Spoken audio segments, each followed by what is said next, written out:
having fun. You know how to do that. That's true. That's fucking true. Welcome to the Steward of the Bees podcast, everyone.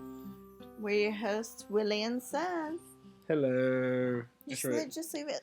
Leave it here. Do I just leave This it? is our amazing sound booth set up here. You see, I've got my foam on the walls. I've got my microphone here. I've got my little spit catcher. No, I don't. I don't have any of those things. We have a very ghetto setup. In fact, we're recording from our bed. Yay. Okay, Willie, so what's today about? Well, it is August, and in Melbourne time, roughly 4 weeks until the start of the season. So, like any sort of sporting extravaganza, because, yeah, sports. When you're a month out, it's the start of pre-season. And beekeeping is similar in the sense that we have to ramp up our preparations. And you've probably guessed it, I'm going to whip out one of our catchphrases. We've been busy. And have we done any winter preparation jobs? No! No! You gotta help! You hear me? You gotta help you there! We're underprepared. But It's okay, we've got time to do stuff. we do have time to do stuff, but I could build some frames. no, but now that Lammy is a bit older, we can probably rope Mum in to look after little Lamb a lot. Yeah, if she could come here when we're on the lockdown and all the shit that's been going on, Bill. Yeah, and then we can actually do bee chores. But Yeah, that'd be nice.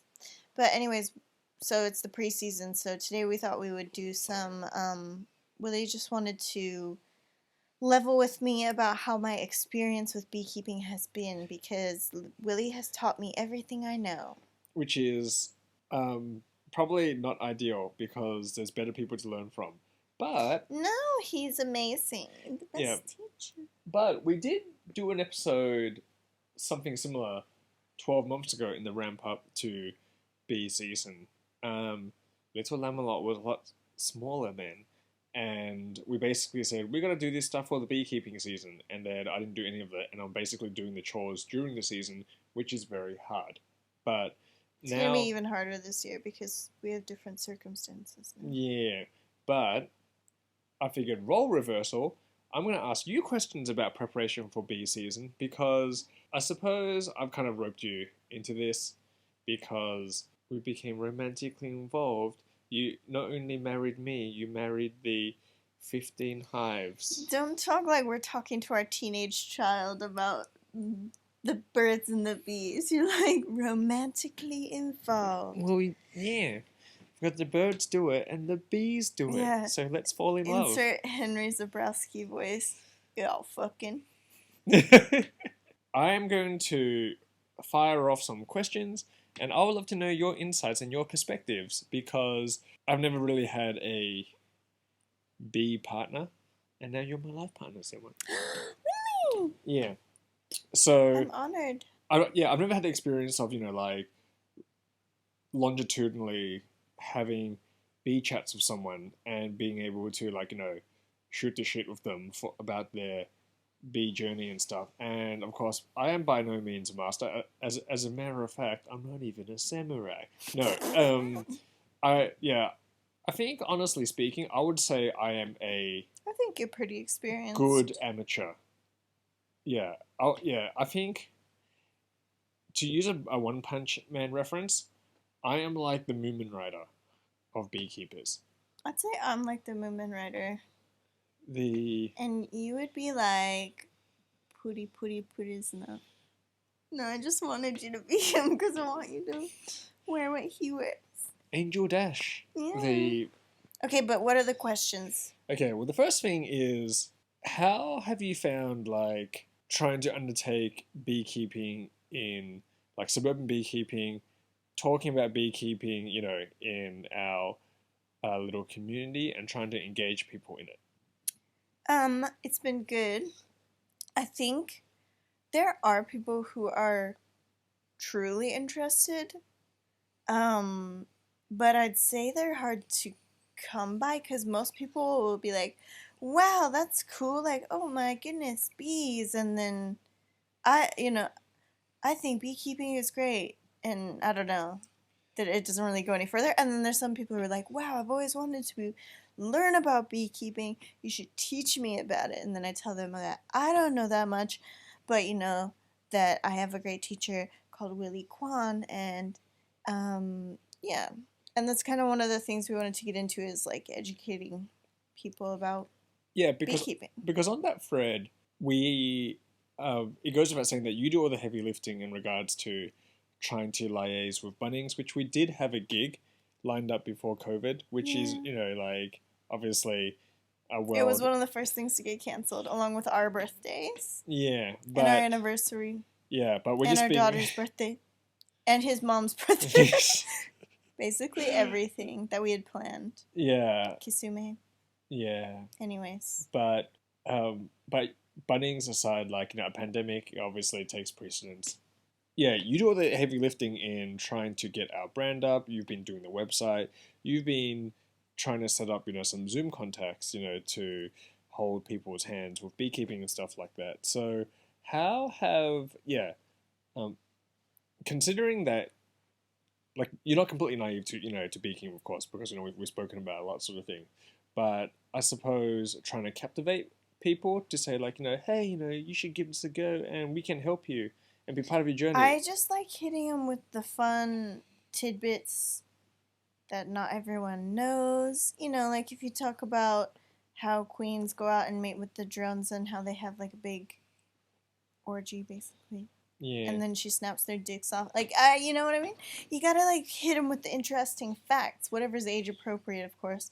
Or mostly people want to hear about honey, though, I think. Yeah, because you also peddle the Bumble Bears honey Yeah. in and amongst the community. The how have you found that? It's good. Yeah, we have some customers that love our stuff and repeat customers, and they know how low key and how like natural our setup is. So there's like no questions asked, right? And then when you try to get new people, it's always the same questions.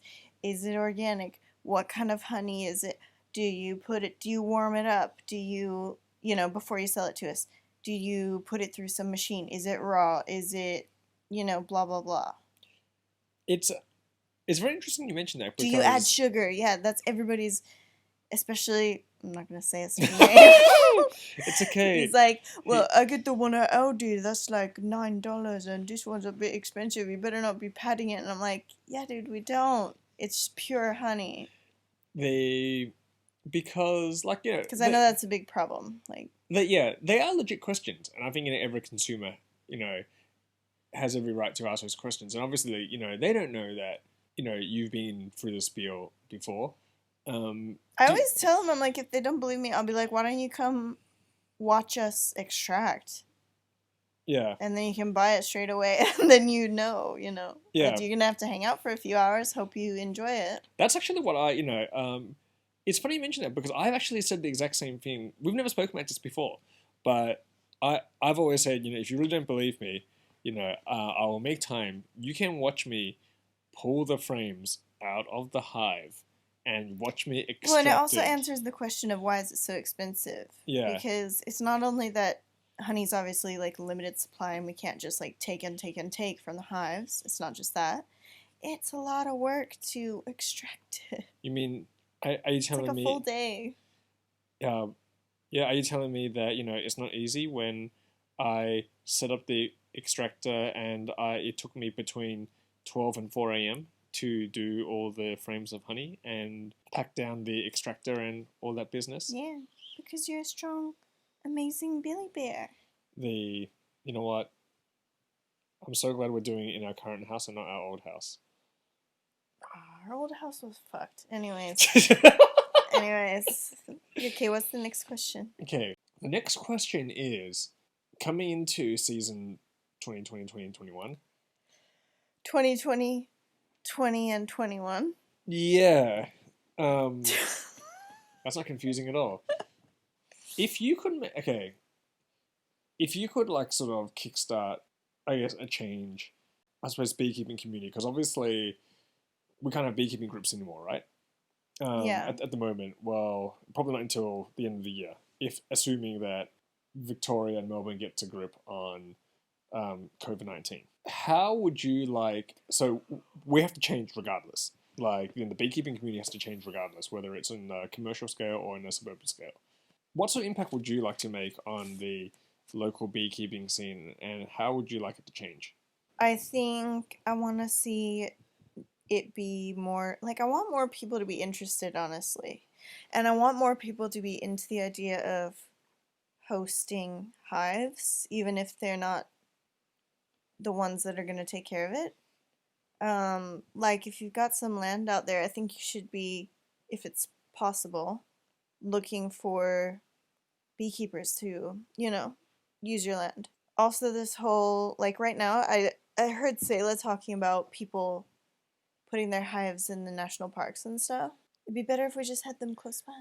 Yeah, I mentioned in the past, how I felt about European honeybees and commercial beekeepers putting things in national parks, and how I don't think that should be the first go to. The Well, first pass should honestly, be like, suburban areas, yeah. yeah, honestly, if no other reason, it's just damn inconvenient to drive up really far to your bees. You gotta have them close by. Yeah. And just more, I don't know, more interest, more talks about it. I know there's stuff out there and there's material out there, but I feel like it should be. I want people to be more interested, I guess, is the bottom line. Do you think the buzz has died down a bit since, like, when colony collapse was like Yeah, like a few years was the ago, it was really biggest popular, and buzzword, yeah, like yeah. yeah. Do you feel like it's not as in vogue now? Yeah, I think so. I think people are like, I don't know, like flash oil fires, because they just like get interested in one thing and then they go out, forget about it. Take this whole year, for example. And also, once COVID's over, everybody's gonna forget about it. I know right now that everyone's like, this is the worst, but I'm like, give it a few months after, shit's over. Y'all won't even think about it. That's what people just like buffer about on the winds of interests and. Do you know what I mean? I am looking forward to the day where it doesn't dominate every conversation. Yeah, me too. Yeah, and Fucking sick of it. yeah, and I know we can't like not talk about it because it affects our day-to-day lives, but it will be nice when we can finally be free of it. Yeah. What other questions do you have?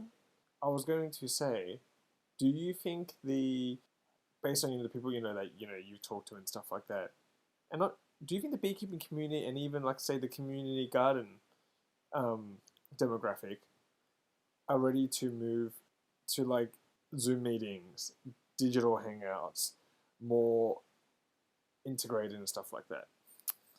I would like that to be the case. I feel like it's out there. There's gardening communities online and like beekeeping communities online. But just like any online community, it's so much easier to bully and argue over that kind of thing than face to face. Because I've even seen on Instagram, I can't remember what it was. I saw like a Flow Hive ad and I was looking at the comments just out of curiosity. I know.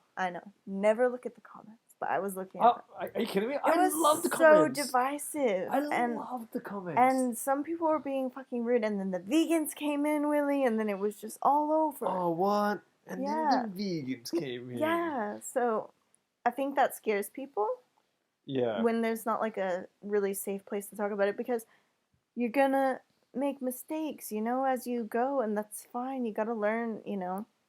And it's just the way these Poindexters come in and they're like, actually, I would never use a 6-frame box because it's too small. I only use the 8-frame box because I'm not a loser. yeah. Except bees make however many like sheets of wax they want. It's fine. Yeah, it's all But arbitrary. but yeah, that's what I mean. It's a matter of preference, and there's some people that just like go nuts online. I The wish that wasn't a thing, but I suppose the human race is a cancerous polyp on this asshole called Earth. Gearing to the season, can I do you know what would be my dream? Hmm. Like as far as our operation is, What? I say it every season. Queen rearing. Yes, and Sarah, you're the queen bee of the house. But I already have my babies to take care of. No, I'm not against it. We need to like sit down and plan it out. But that's not for this episode. Yeah, but I think like if we can optimize, I think as you know, learning and always trying to ascend to new heights. If we get at least some sort of pipeline of queen rearing, that would be pretty epic. And of course, we yeah, I know we've achieved a lot in this in the season that's just passed, but I feel like we can do more, such as Yeah. um, consolidate our hives more. Yeah, we talk about that every year as well, Willie. Yeah, we also talk about that a lot every year. Try and This will be the year we do it, Willie. The year that nothing happened and everything happened. yeah, It's the perfect year for trying new things, right? yeah. And also, Gotta shake shit up. do you know what would be epic? Hmm. If we get invited to a school again, Yeah. because that was so much fun. We'll do it, Willie. We definitely will. Did you Yeah. have more questions? No, that is it. Okay, well then we're gonna wrap it up. Thanks for listening. And you too can be the steward of the bees by being kind to bees. Was that the first time you've said it? I think it's the second time. Thanks for listening, everybody. Yeah, and stay tuned for a real update in a couple of weeks' time where we're not just thinking out loud. I love that song. Ed Sheeran. Amazing. Bye.